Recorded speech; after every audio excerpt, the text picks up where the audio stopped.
was that question asked of Texas A&M head baseball coach Jim Schlossnagle after Texas lost to Tennessee in the College World Series? Was it inbounds or out of bounds? Sean, can we play it again to refresh it for everybody? Because there's a bunch of people that still want to weigh in. Here he is, the head coach of the Texas A&M Fighting Aggies, being asked a question that I feel like is a very fair one to be asked. Coach, with respect to the difficult outcome tonight, but with the rumors circulating today about a specific job opening, what do you have to say about your future in Aggie land? Yeah, I mean, I think it's pretty selfish of you to ask me that question, to be honest with you. But I left my family to be the coach at Texas A&M. I took the job at Texas A&M to never take another job again, and that hasn't changed in my mind. That's unfair to talk about something like that. That'd be like you asking Montgomery if he's going to sign in the draft. But I understand you got to ask the question. But I gave up a big part of my life to come take this job, and I've poured every ounce of my soul in this job, and I've given this job every single ounce I can possibly give it. So write that. I love it at the end. I think it's a great answer. The thing is, I thought he was a bit of a hardo, saying I left my family for this job.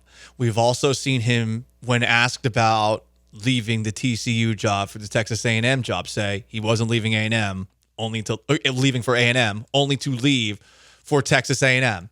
And also, the follow-up question to that would have been, hey, Montgomery, are you signing to get into the draft? That's the next follow-up question. Enough with this college. College needs to be coddled stuff. The question can be asked, and he can answer it, or doesn't have to answer it. That's how it goes. I understand that maybe covering college sports should be different than professional sports, but when the guy who is the head coach of the Aggie baseball team is making the money that I'm sure he does to coach that team, because money supposedly isn't an issue in Aggie land, that question is very, very fair, no matter how much he doesn't like it. Craig has a thought on this at 713-780-3776. Craig, what's up? Can you hear me okay? Yes. All right. He blew it last night. Schlossnagle, when they asked him that question, he could have got a multi-million-dollar raise by saying, there's no way in hell I would stoop so low to coach the T-Tips. There's no amount of money in the whole world that would make me even think about going to TU, and that's the end of that question. They'd give him a multi-million-dollar raise today if he'd have said something like that. Okay. Craig, maybe they would have. Honestly, he could have been even more cool. I don't know. Full like Garrett Cole, maybe he would have gotten a raise for that. I'll do what's best for me. Imagine him answering that right after losing. I mean, that'd be... Well, no, he has his agency hat, and he's like, listen, I'll listen. I kind of wish he did. Again, he said the exact right answer for, I imagine, Texas A&M fans. I do not think this question was out of bounds.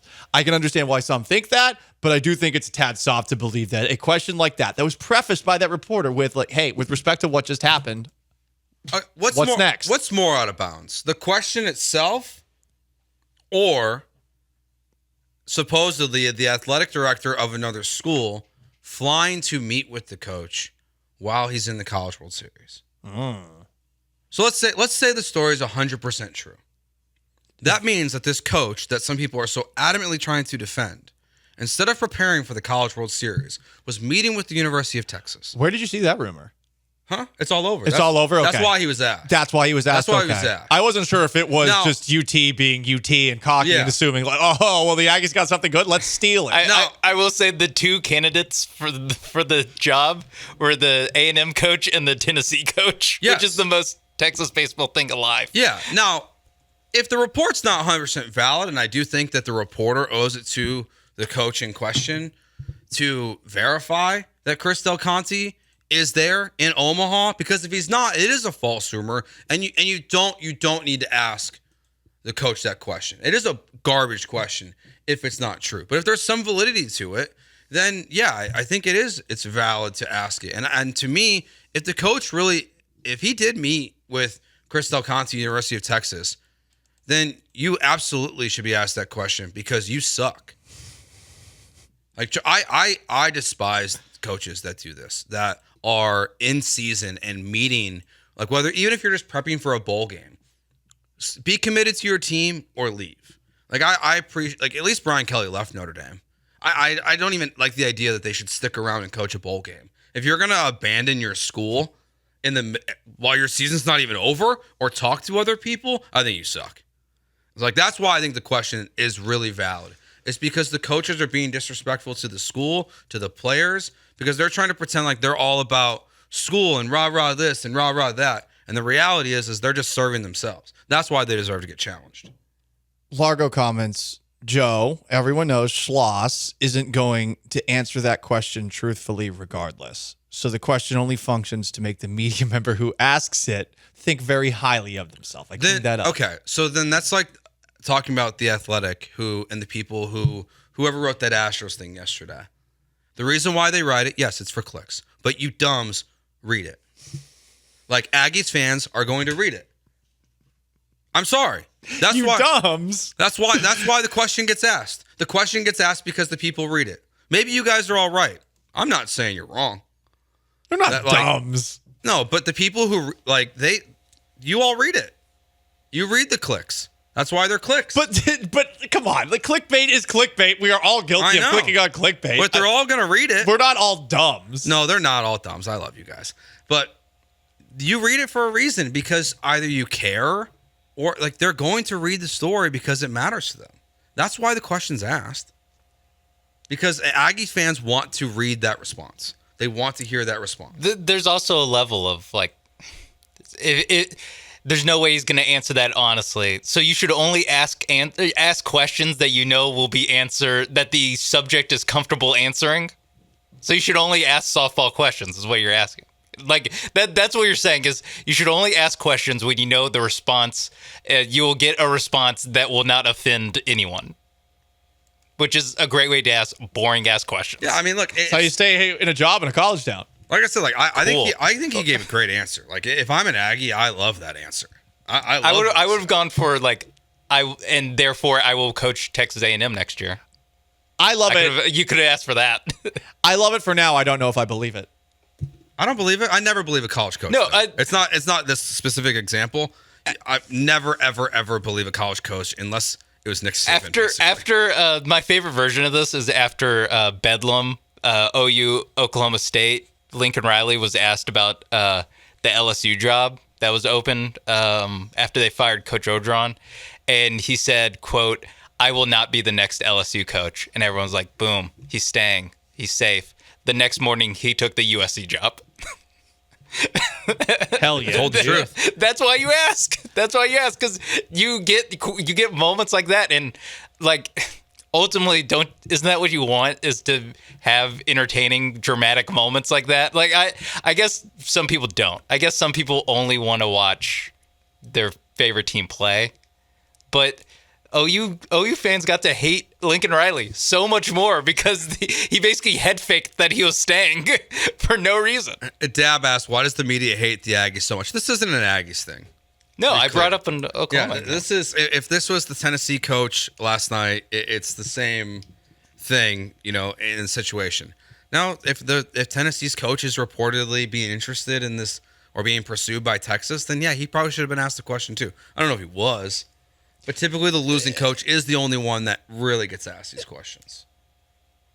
I mean, the winning coach can be asked this question too. It's for sure. The rumors were that Schlossnagle supposedly talked with the people at Texas, and that's why the question got asked.